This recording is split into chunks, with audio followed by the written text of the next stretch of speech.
First of all, I want to just remind ourselves, about a couple of weeks ago we spoke to Shireen Tadros, international correspondent. I promised her that we would be looking at some of the conflicts that are forgotten. I want to look just briefly now at Myanmar, what used to be called Burma, and Phil Robertson is the Deputy Asia Director of Human Rights Watch. And Phil, you're very welcome. Thanks for joining us this afternoon, because thousands of people have fled across the border to Thailand amid fierce fighting between Myanmar's armed rebel groups and the military. That's according to Thai officials. Myanmar was plunged into turmoil when the military seized power from the elected government of Aung San Suu Kyi in February 2021, leading to mass protests and an armed uprising. Phil, what is happening there now, and what should we here in Britain be either doing about it, or what should we know about Myanmar and what is happening there?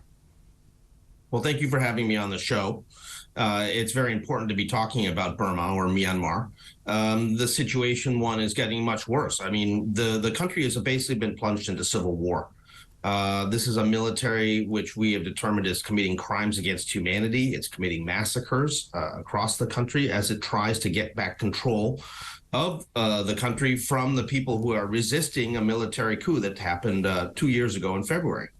There's been well over 5,000 people killed by security forces that we can count, but there are probably many more. There's over 20,000 political prisoners being held by the Myanmar military junta, which is called the State Administration Council. The UK has played an important role in calling this out internationally. The FCO is also leading the effort at the UN Security Council. They passed a resolution in December condemning what is going on there. But the reality is we really need to see economic sanctions and other major international pressure to cut off arms to the Myanmar military junta if we're going to see them finally persuaded to come to the table and stop the violence. It is a worsening situation every day. Phil, about 10 years ago, Aung San Suu Kyi had been under house arrest for a very long time, the democratically elected leader of Burma, Myanmar, whatever you want to call it. I prefer to call it Burma, to be brutally honest.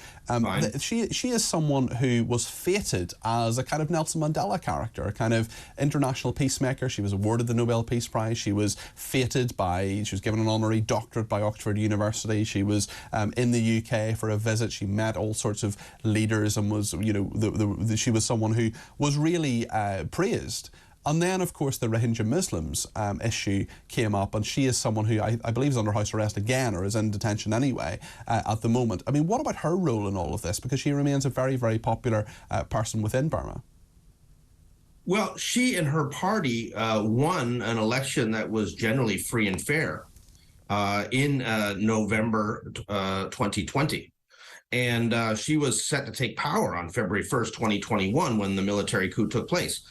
To be clear, her party won over 85% of the vote. It was a landslide. And that was what the military didn't like, particularly the senior general Min Aung Hlaing, who is the head of the military junta. She has now been hit with various different trumped-up charges, convicted in courts that are controlled by the Myanmar military, and she is in prison. She's in prison in the state administrative capital, Naypyidaw, facing 33 years.